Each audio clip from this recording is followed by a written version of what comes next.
Oke. Pernah nggak lo bertanya kenapa lo harus ngelakuin ini dan itu? Dan apa dampaknya buat lo? Atau biar lebih jelasnya lagi gini deh. Pernah nggak lo nanya ke orang tua lo? Atau mungkin ke guru lo kali? Atau ke siapa aja deh. Kenapa kita harus sholat? Itu kalau lo muslim ya. Atau kalau misalnya lo Kristen dan lo nanya kenapa kita harus ke gereja gitu. Tapi sebelum lo jawab dan lo mikir macam-macam, kita nggak ada maksud ya buat nyindir satu agama tertentu. Kita cuman pengen nanya apakah lo punya pengalaman kayak gitu. Kalau lo ngerasa lo pernah nanya kayak gitu, atau pertanyaan lain yang serupa, dan lo dapet jawabannya, ya bagus deh. Syukur banget kalau lo dapet. Tapi kebanyakan di lingkungan kita itu, apalagi di Indonesia ya, di negara kita, kalau kita nanya dan kita banyakan nanya, itu kesannya kita itu orangnya orang yang ribet. Atau kita orangnya orang yang sok tahu, atau mungkin anggapan-anggapan lain deh. Mostly jawaban yang bakal keluar, apaan sih? Lakuin aja kali. Lo ribet banget sih jadi orang. Atau kalau kita nanya ke orang tua tentang pertanyaan yang kurang lebih seperti yang kita tanyain tadi, kita kesannya itu macam ngebantah gitu. Apalagi kalau kita nanyanya itu tentang hal-hal yang berbau agama, kesannya itu kalau kita nggak percaya Tuhan. Padahal kan harusnya nggak gitu ya.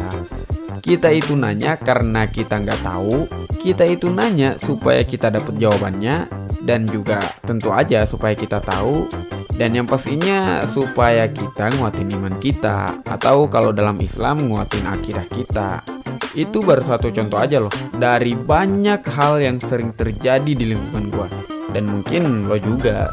Apa yang lo lakuin itu udah masuk pada critical thinking sebenarnya. Atau bisa juga disebut berpikir kritis. Yang jujur aja menurut gua nih ya, menurut gua itu kurang dihargai di Indonesia. Padahal berpikir kritis ini bakal bermanfaat banget buat lo. Biar lo tahu manfaatnya, lo tonton video ini sampai habis. Dan jangan di skip ya kalau bisa. Karena saking pentingnya, critical thinking ini udah masuk ke skill yang perlu lo punya di abad ke-21. Ya tentu aja abad 21 itu ya abad dimana lo lagi hidup, abad dimana lo lagi dengerin konten ini, atau paling enggak abad dimana konten ini lagi dibuat gitu. But sebelum kejauhan buat lo yang baru ketemu kita, kali ini lo lagi nyaksiin sekolah virtual era milenial yang bakal ngejarin apa yang gak lo dapet di sekolah konvensional. Yang tentu aja bahasannya relate ya dengan kehidupan di era milenial ini. Well, balik lagi ke bahasan kita tadi. Sebelum kita masuk ke manfaatnya buat keseharian kita, critical thinking ini sebenarnya udah lo rasain manfaatnya sampai saat lo nonton video ini. Dan hingga lo meninggal nanti, apa yang lo gunain hari ini, kemajuan yang lo rasain hari ini, sampai alat komunikasi yang lo gunain hari ini, yang mungkin juga lo pakai buat nonton konten ini, itu semua ada karena adanya pemikir kritis. Bahkan semua ilmu yang lo dapet sampai hari ini berasal dari ilmu yang namanya filsafat, atau ilmu tentang cara berpikir. Dan filsafat ini muncul dari satu kata yang banyak dibenci dari semua pemikir kritis. Kata itu adalah pertanyaan. Yap, pertanyaan.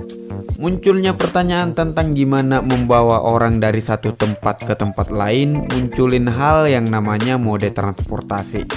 Pertanyaan tentang gimana caranya mengatur banyak orang dalam satu kelompok munculin ilmu sosial. Bahkan pertanyaan tentang gimana menghubungkan dua atau lebih orang yang jauh munculin yang namanya alat komunikasi, yang mungkin juga saat ini lo lagi pakai buat nonton video ini.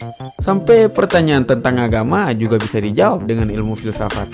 Adalah Ibnu Sina, salah satu tokoh yang terkenal karena itu. Jadi berpikir kritis ini bukan berarti lo itu nggak beragama, ngeyel atau hal-hal yang negatif lainnya lah. Dan ternyata nih ya, ilmu filsafat ini adalah induk dari semua ilmu seperti matematika, fisika, kimia, seni budaya, dan lain sebagainya. Oke, sampai sini udah cukup tahu lah ya gimana critical thinking ini berpengaruh banget buat kehidupan lo. Sekarang, gimana manfaatnya critical thinking ini dalam keseharian lo? Oke, pada dasarnya kita udah tahu keseharian kita ini sebenarnya cuman ada pada pilihan dan pilihan.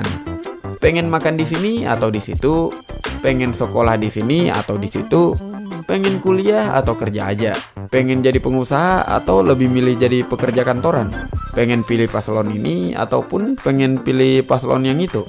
Critical thinking ini bakal ngebantu lo jawab itu semua. Selain itu, critical thinking juga bakal ngasih lo kemerdekaan berpikir, dimana setiap keputusan sampai keyakinan yang lo ambil itu semua berasal dari pikiran lo sendiri. Instead saat lo ditanya kenapa lo kayak gini, karena gue diajarin sama ini, karena gue diajarin sama itu. Ini artinya kalau lo jawabnya kayak tadi, ya lo itu cuman ngambil keyakinan ataupun kepercayaan secara mentah-mentah aja gitu. Nah, di sini nih perannya critical thinking ini. Si critical thinking ini bakal bikin lo punya keputusan lo sendiri tanpa dipengaruhi keputusan orang lain tentunya. Lo pemeluk agama A misalnya, karena lo emang percaya sama agama itu. Atau lo milih paslon A misalnya, karena lo emang percaya dia pemimpin yang baik. Terus gimana caranya buat lo bisa berpikir kritis? Nah, ini pertanyaan yang agak sulit sih. Well, sebelum kita jawab, kita bahas dulu pengertiannya. Jadi, critical thinking ini adalah proses berpikir dari mengolah informasi menjadi sebuah keputusan, kesimpulan, ataupun tindakan. Tapi, sebelum informasi itu jadi keputusan, informasi yang lo terima itu bakal diolah dulu dengan beberapa langkah yang harus dilaluin. Yang pertama itu ada langkah yang namanya identifikasi, di mana lo harus memahami dulu informasi yang lo dapat itu. Lalu lo mulai nih mencari informasi lain yang serupa dengan informasi yang lo dapat tadi. Disinilah lo perlu yang namanya bertanya. Semua informasi yang lo terima itu lo analisa dulu. Informasi ini maksudnya gimana? Informasi ini manfaatnya buat gua gimana sih? Habis itu lo mulai deh lakuin yang namanya evaluasi, di mana dari banyak informasi yang lo dapat itu lo mulai deh nanyain apa dampak dari tiap informasi yang ada. Entah itu dampaknya buat lo ataupun dampaknya buat orang yang lebih banyak atau cakupan yang lebih luas gitu. Hasil dari evaluasi ini atau evaluasi yang tadi kita bilang itu bakal ngehasilin refleksi atau satu informasi yang bisa lo pegang banget gitu, atau informasi yang bakal lo pertahanin dan lo percaya. Dan pada akhirnya lo bisa deh ngelakuin yang namanya decision making atau langkah terakhir. Lo bisa ngambil keputusan lo sendiri, tindakan lo sendiri, ataupun kesimpulan dari informasi yang lo dapet. Disinilah semua pertanyaan-pertanyaan itu terjawab. Dan setelah lo ngelakuin ini semua, lo bakal dapat yang namanya kemerdekaan berpikir. Dan ini bakal penting banget buat lo. Tentu aja semua orang perlu dong yang namanya kemerdekaan berpikir, dimana kepercayaan lo, keputusannya lo, sampai pada keinginan lo itu adalah hasil dari pikiran lo sendiri. Nah, itu dia yang kita maksud dengan kemerdekaan berpikir. Selain itu, lo juga bakal makin pede sama mindset lo sendiri, dimana lo gak perlu ragu lagi tuh kalau lo dapet pendapat yang berbeda. Dan lo juga bakal semakin open minded tentunya. Lo bakal bisa nerima banyak informasi yang beda dan juga benar. Ya, beda informasi belum tentu yang beda itu salah kan. Lo juga bisa berpegang kok pada keyakinan lo tanpa lo perlu ngerendahin opini orang lain. Nah, itu dia yang kita sebut dengan open minded. Sebenarnya masih banyak lagi sih dampak yang bisa lo rasain dari critical thinking ini, termasuk dibenci tentunya. Nah, ini salah satu dampak dari critical thinking inilah. Dan emang dari dulu nih ya, para filsuf hebat itu juga pernah dibenci. Jadi lo para pemikir kritis nggak usah minder deh. Itu saran gua sih. Next up, kita masih bakal bahas tentang critical thinking ini, tapi kita bakal bahas lebih dalam lagi, lebih detail lagi buat lo bisa mikir kritis. Dan gimana lo bisa ngadepin pola pikir di lingkungannya lo mungkin yang nggak ngedukung tuh sama sekali yang namanya critical thinking ini. Dan itu juga udah gue lakuin, dan gue rasa ini bisa ngebantu lo. Jadi lo tungguin aja videonya. Buat sekarang sampai sini dulu ya.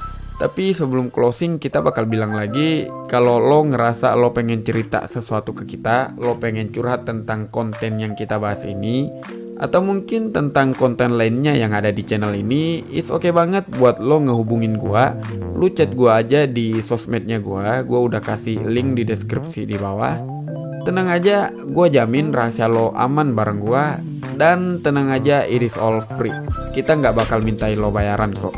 So, sampai sini udah kepanjangan, itu aja. Tetap semangat jalani hidup di zona kehidupan lo.